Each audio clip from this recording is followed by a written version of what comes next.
وإذ قال موسى لقومه يا قوم إنكم ظلمتم أنفسكم باتخاذكم العجل فتوبوا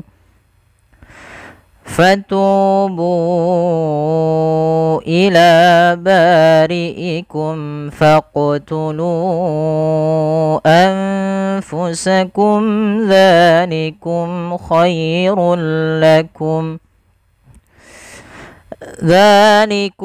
خير لكم عند بارئكم فتاب عليكم إنه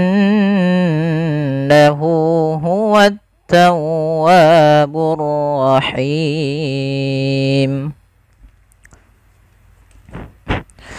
Bismillah. Pada lafal wa idz qala Musa ada yang perlu kita perhatikan di dalam lafal dzal yang berharakat sukun, dan kita harus hati-hati di dalam melafalkannya. Jangan sampai huruf dzal ini memantul. Kesalahan yang banyak terjadi adalah memantulkan huruf dzal. Padahal huruf dzal ini tidak boleh ada pantulannya di dalam melafalkannya. Yang kedua, hati-hati yaitu dalam melafalkan huruf dzal jangan sampai kita rubah menjadi huruf zai. Contohnya yang pertama, wa iz qala itu memantul zalnya. Yang kedua, wa iz qala ini juga kurang tepat atau tidak tepat, dan dia salah karena mengganti hurufnya.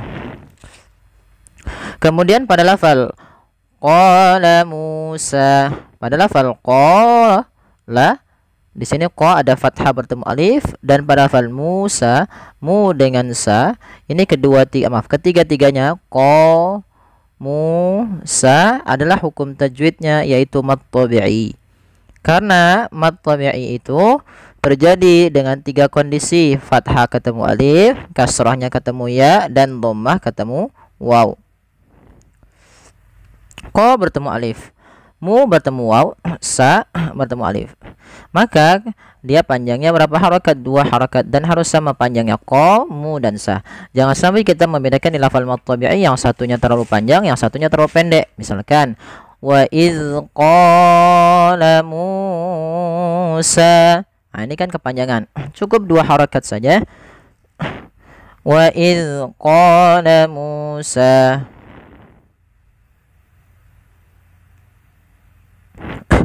Baik, kita lanjutkan. Liqaumihi, pada lafal liqaumi ini huruf qa ya, jangan liqaumi. Jangan diganti dengan huruf kaf. Liqaumihi enggak, tapi liqaumihi. Yaitu di sini kita untuk menyempurnakan dari fathah bertemu dengan huruf waw. Dan agar sempurna dalam pelafalan wawnya kita monyongkan sedikit. Liqaumihi. Kemudian pada lafal hi, di sini ada huruf ha yang seperti ini bertemu dengan bentuk ya kecil seperti ini. Maka ini kita namakan dengan mad silah qasirah. Mad silah qasirah tidak terjadi kecuali dia untuk ha dhamir saja. Ini kita namakan dengan ha dhamir yang menunjukkan kata ganti orang. Kalau di dalam bahasa Arab ini kata ganti yang dia muttasil, yang bersambung. Maka kita namakan hukum tajwidnya mad silah qasirah. Panjangnya adalah 2 harakat. Kemudian melafal ya qaumi innakum, pada lafal ya kembali lagi ada mad tabi'i, tidak kita bahas, tapi hati-hati dalam melafalkannya jangan sampai panjang pendeknya berbeda antara mad tabi'i satu dengan yang lainnya. Qaumi sama dengan tadi. Innakum ada nun berharakat tasydid, kita namakan dengan bacaan gunnah. Beberapa kesalahan yang terjadi dalam melafalkan gunnah tidak menahannya. Contoh innakum, harusnya ditahan dulu. Innakum, sambil dimasukkan ke rongga hidung kita. Kemudian pada lafal innakum zalamtum, di sini sebenarnya ada satu lagi kelewatan kami, yaitu di sini ada hukum tajwid berupa izhar syafawi. Izhar syafawi terjadi apabila ada mim mati bertemu dengan huruf hijaiyah kecuali mim dan ba. Jadi seluruh huruf hijaiyah apabila didahului dengan huruf mim, maka dia mim itu khusus mim mati, maka dia dimakan dengan izhar syafawi. Begitu juga lafal zalamtum, kedua-duanya sama. Mim mati ketemu mim, mim mati ketemu ta, mim mati ketemu dengan alif, ketiga-tiganya Idhar syafawi. Nah, hati-hati dalam pelafalan dho, jangan dibaca dengan zo. Jangan dibaca dengan zo. Karena dia bukan zo. Kalau zo nanti makhrajnya salah. Dho itu makhrajnya sama dengan huruf sa dan huruf zal. Yang dimana cuman yang membedakan adalah sifat huruf daripada huruf dho itu yang dia tebal, yaitu itbaq dengan isti'la. Itbaq itu apa? Melekatnya lidah-lidah kita ke langit-langit atas, dan isti'la adalah pangkal lidah kita terangkat. Maka bagaimana pelakannya? Dho, dho, dho, dho, bukan zo. Innakum zalamtum anfusakum. Kemudian di lafal anfusakum ada bacaan berupa ikhfa. Adanya nun sukun bertemu dengan huruf fa, yang dimana nunnya disamarkan ke huruf fa. Nunnya disamarkan ke huruf fa, jangan diganti. Ya, jangan anfusakum. Pada dasarnya kita baca anfusakum karena ketemu dengan fa, fa-nya disamarkan ke huruf nunnya disamarkan ke huruf fa. Maka anfu sambil ditahan dengan 2 harakat. Kemudian melafalkum bittikhazikumul ijla. Ada lafal mim mati bertemu dengan huruf ba. Maka ini kita namakan dengan ikhfa syafawi, bukan izhar. Ikhfa syafawi terjadi ketika ada huruf mim bertemu dengan huruf ba. Ini kita namakan dengan ikhfa syafawi. Cara membacanya, suara mimnya harus ditahan, tidak sebagaimana izhar yang tidak boleh ditahan suara mimnya. Maka di sini anfusakum bittikhadhi. Nah, seperti itu. Jadi harus kita kita tahan suara mimnya. Kemudian melafal bittikha, ini langsung kata bittikhazikumul ijla. Hati-hati dalam melafal zi-nya, dan di sini ada melafal kha ada mad tabi'i, fathah bertemu alif. Zikumul ijla. Alif lam pada lafal al ijla, ini alif lam qamariyah. Sudah kita bahas ya. Itu alif lam yang kita tulis dan kita baca dengan jelas. Kemudian pada lafal ijla ada bacaan, yaitu bacaan qalqalah. Apa itu qalqalah? Qalqalah pantulan. Maka kesalahan dalam membaca qalqalah itu tidak mantul, teman-teman. Contohnya ijlah, atau misalkan menambahkan hamzah, ijlah, itu menambahkan hamzah. Kedua-duanya salah. Yang tepat adalah dia membaca qalqalahnya sambil mengalir saja sesuai dengan huruf jimnya. Maka bittikhazikumul ijla fatubu. Seperti itu. Kemudian pada lafal fatubu, fa alirkan nafas karena fa punya sifat huruf hamas, yaitu harus mengalirnya nafas. Jangan dibaca dengan patubu, tapi fatubu dengan f. Kemudian pada lafal tu mad tabi'i, yaitu sudah adanya dhamma bertemu waw. Pada lafal fatubu ila bari'ikum, di sini ada bacaan berupa mad tabi'i yang bertemu dengan hamzah, maka kita namakan hukumnya mad jaiz munfasil. Apa bedanya dengan mad wajib muttasil? Bedanya adalah di posisi hamzah. Apabila posisi hamzah berada di lain kata, ketika adanya mad tabi'i bertemu dengan hamzah, maka ia kita namakan dengan mad jaiz munfasil. Munfasil artinya terpisah, yaitu posisi hamzahnya terpisah daripada katanya, bukan di dalam satu kata. Maka untuk panjang mad wajib muttasil sendiri 4 atau 5 harokat ya teman-teman. Maka pada lafal fatubu kita panjangkan fatubu ila bari'ikum. Nah, seperti itu. Kemudian pada lafal ila bari'ikum sama. Di sini kedua-duanya ada mad tabi'i pada lafal la dan ba. Kemudian dijelaskan pada lafal i. Jangan bari'ikum, tapi ila bari'ikum. Nah, seperti itu.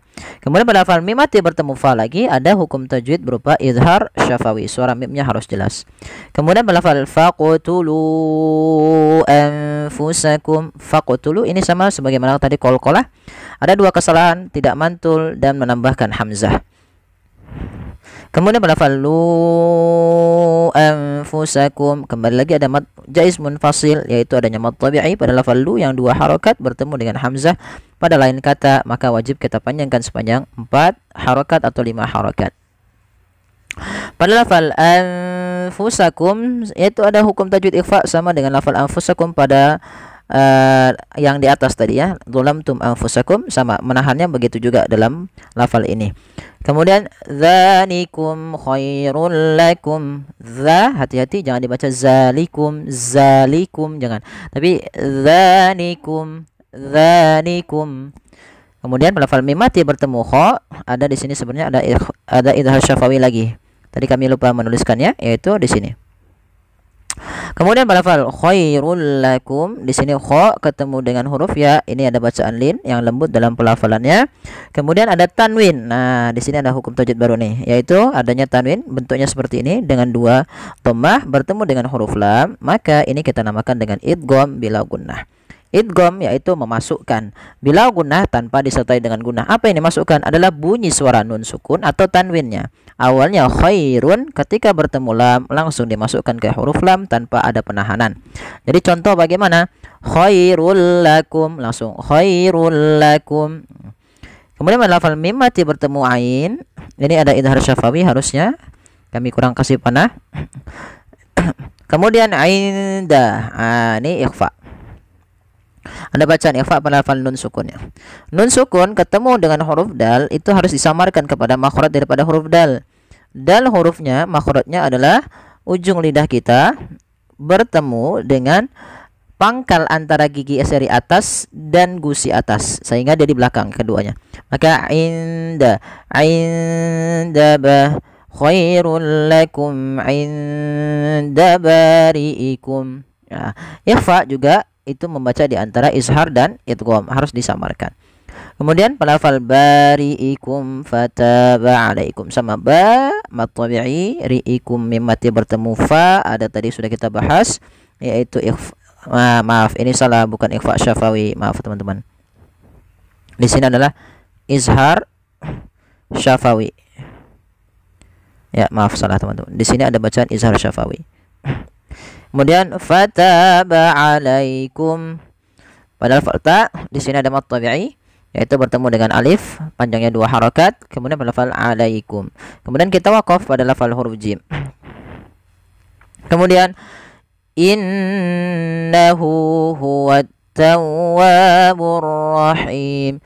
Pada lafal hu di sini ada baca mad silah qasrah sebagaimana liqaumihi tadi. Tapi sebelum itu pada lafal nun berharakat tasydid ada bacaan gunnah, yang dimana suara nunnya wajib kita tahan. Kesalahan terjadi tidak menahannya. Contoh innahu huwat tawwabur rahim, harusnya innahu huwat tawwabur rahim. Kemudian pada lafal mad silah qasrah di sini dipanjangkan 2 harakat juga, huwa, bedakan hu yang pertama dan yang kedua. Kemudian huwa tawwabur rahim. Pada lafal at-tawwab dan ar-rahim keduanya ada alif lam, dan alif lam di sini kita namakan dengan alif lam syamsiyah, yaitu alif lam yang diidghamkan dan dimasukkan ke huruf setelahnya dan dia tidak dibaca. Pada lafal tawwabu ada mad tabi'i, dan lafal ar-rahim ada bacaan mad arid disukun, yaitu mad yang terjadi ketika adanya sukun yang diwaqafkan atau adanya huruf yang ketika waqaf kemudian disukunkan dan sebelumnya ada huruf mad. Di sini huruf mad yaitu berupa ya dan bertemu dengan huruf mim yang disukunkan menjadi ar-rahim. Dasarnya ar-rahimu karena kita waqaf menjadi ar-rahim. Nah, inilah yang kita namakan dengan mad arid disukun, yaitu panjangnya kita boleh memanjangkan 2 harakat, boleh pula 4 harakat, boleh pula 6 harakat. Baik, kita coba ulang di ayat awal. وَإِذْ قَالَ مُوسَى لِقَوْمِهِ يَا قَوْمِ إِنَّكُمْ ظَلَمْتُمْ أَنفُسَكُمْ بِاتِّخَاذِكُمُ الْعِجْلَ فَتُوبُوا إِلَى بَارِئِكُمْ فَاقْتُلُوا أَنفُسَكُمْ ذَلِكُمْ خَيْرٌ لَكُمْ عِندَ بَارِئِكُمْ فَتَابَ عَلَيْكُمْ إِنَّهُ هُوَ التَّوَّابُ الرَّحِيمُ. وَإِذْ قُلْتُمْ يَا مُوسَى لَن نُّؤْمِنَ لَكَ حَتَّى نَرَى اللَّهَ جَهْرَةً لَن نُّؤْمِنَ لَكَ حَتَّى نَرَى اللَّهَ جَهْرَةً فأخذتكم الصاعقة وأنتم تنظرون. Pada lafal bacaan wa idz qultum ya Musa, pada lafal idz hati-hati jangan kita baca dengan bacaan dengan mengganti huruf zai. Contoh wa iz. Yang kedua, tidak boleh huruf zal itu memantul. Wa iz. Ada dua kesalahan yang harus kita perhatikan pada lafal zal sukun. Yang pertama, tidak boleh mantul. Yang kedua, tidak boleh diganti dengan huruf zai. Kemudian pada lafal qultum ya Musa, pada lafal qultum ya Musa ada bacaan kita namakan dengan izhar syafawi. Terjadi ketika ada huruf mim bertemu dengan seluruh huruf hijaiyah, terkhusus di sini bertemu dengan huruf ya. Pada lafal ya Musa, ketiga-tiganya kita hukumi dengan bacaan mad tabi'i. Hati-hati di dalam lafal mad tabi'i sendiri, jangan sampai ia berbeda panjang satu dan yang lainnya. Contoh, pada lafal ya-nya lebih panjang dibandingkan mu. Contoh, ya Musa. Maka ia-nya terlalu panjang, dia melebihi kadar daripada mad tabi'i. Ya mad tabi'i dengan alif, mu mad tabi'i dengan waw, sa dengan alif. Kemudian pada lafal lan nu'mina laka hatta atau lan nu'mina laka, ada nun sukun bertemu dengan huruf nun. Apabila ada nun sukun bertemu dengan huruf nun, ini kita hukumi dengan bacaan idgham bi gunnah. Cara membacanya untuk hukum tajwid berupa idgham bi gunnah, huruf nun yang pertama dimasukkan kedua dan ditahan dengan gunnahnya sepanjang 2 harokat. Maka pada lafal lan nu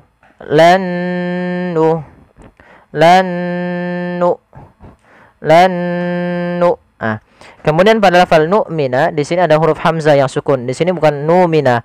Yang dimatikan adalah huruf hamzahnya, bukan huruf wawnya. Lan nu'mina. Huruf hamzah wajib dia dibaca dengan jahar dan syiddah. Jahar itu apa? Tertahannya nafas, sedangkan syiddah tertahannya suara. Lan nu'mina laka hatta. Hati-hati jangan memanjangkan. Kadang sering yang terjadi lan nu'mina laka hatta, sering terjadi seperti itu. Harusnya di sini dibaca pendek. Lan nu'mina laka hatta narallah.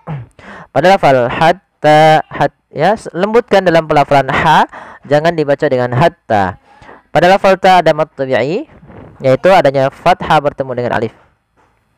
Kemudian pada lafal narallaha, ro-nya dibaca dengan tebal, di sini diwarnai dengan warna biru menandakan dia ro-nya dibaca dengan tebal. Kemudian pada lafal Allah, pada lafal jalalah juga lamnya dibaca dengan tebal, maka kita namakan dengan lam tafkhim yang dibaca dengan tebal. Lafal Allah sendiri meskipun garisnya seperti ini, dia 2 harakat. Hatta narallaha jahratan fa akhadhatkumus sa'iqah. Pada lafal jahrata alirkan nafas pada lafal ha karena dia punya sifat namanya hamas, mengalirnya nafas. Kemudian tanfa, ada bacaan ikhfa pada lafal tan bertemu dengan huruf fa, yaitu suara tannya disamarkan kepada huruf fa. Ikhfa membaca di antara idgham dan izhar. Maka jahratan, bukan jahrotang, tapi jahratan fa, masuk kepada makhraj daripada huruf fa. Kemudian fa alirkan nafas karena sifatnya ada hamas. Fa akhadhatkumus sa'iqah. Kemudian teman-teman, pada lafal tak sukun, hati-hati ya teman-teman, jangan sampai dibaca dengan fa akhadhatskumus sa'iqah. Untuk huruf ta sendiri punya 2 sifat yang harus kita perhatikan. Yang pertama sifat syiddahnya, syiddatun. Yang kedua sifat hamasnya. Syiddah yaitu suara tertahan. Suara tertahan. Hamas mengalirnya nafas. Maka ta langkah pertama ketika dia tak sukun, pertama disiddahkan dulu. Fa akhadhat. Nah, suaranya tertahan, kemudian alirkan nafas. Fa akhadhatkumus sa'iqah, dan tidak terlalu banyak. Fa akhadhatkumus sa'iqatu wa antum. Kha za, ini juga harus dihati-hati dalam lafal za, jangan tertukar dengan huruf zai. Kemudian as-sa'iqatu, sa-nya dibaca dengan tebal dan huruf sa sendiri memiliki hukum tajwid berupa mad tabi'i, yaitu ditandai dengan adanya alif kecil yang datang setelahnya. Kemudian pada lafal wa antum tanzurun, wa antum, ikhfa pada lafal antum, ikhfa-nya adalah kita langsung kepada makhraj daripada makhraj huruf ta, yaitu kita samarkan kepada huruf ta.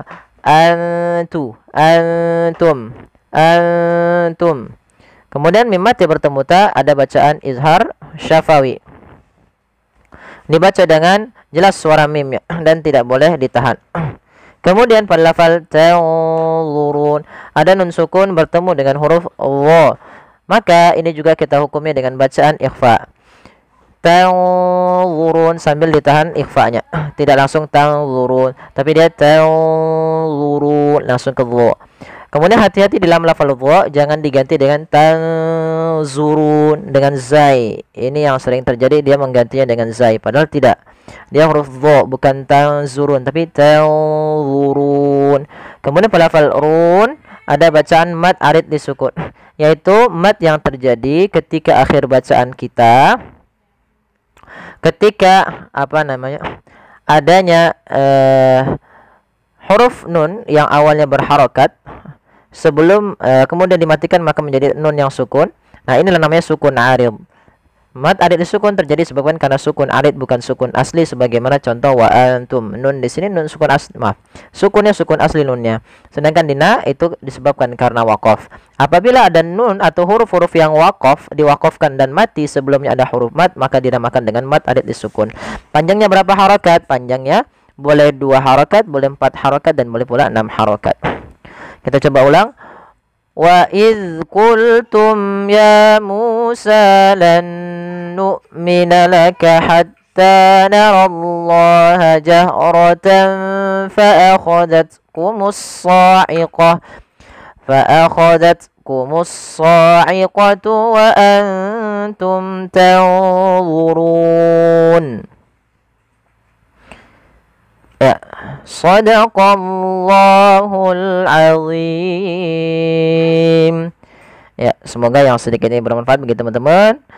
Terima kasih, jazakumullahu khairan. Mohon bantuannya untuk like, share, dan subscribe. Jazakumullah, semoga membantu. Terima kasih.